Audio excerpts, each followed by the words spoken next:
Dumaan tayo sa pagsubok ng dapit hapon, dapit umaga, dapit gabi kahit parang di sang-ayon ang panahon.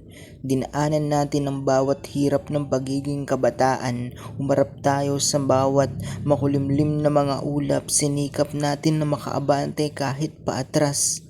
Umiyak tayo dahil akala natin hindi na natin kaya. Nawalan tayo ng pag-asa na magtatagumpay. Minsan kahit malayo at hirap sa sakayan, papasok pa rin upang may matutunan. Walang papares sa ganda ng umaga. Kahit sa gabi tulala na tayo, kakaisip kung ano ang dapat unahin. Pero ngayon, ngayon, nagtagumpay ka na. Nagtagumpay na tayong lahat, nagbunga lahat ng paghihirap at pagsisikap. Kahit hindi ka talinuhan, maging proud ka sa sarili mo dahil magtatapos kang dala ang lahat ng hirap na dinaanan.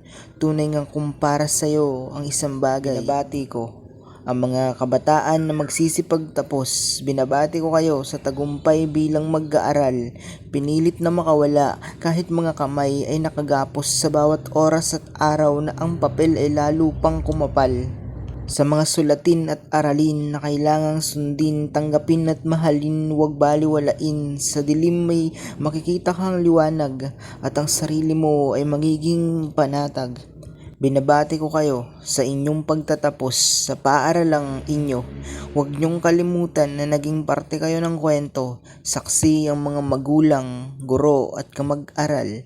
Binabati ko kayo. Pasalamatan din ninyo silang mga tunay na nagmamahal. Sa mga kabataan na nandito, gayon din sa mga magulang at mga guro. Padayon po. Maraming salamat.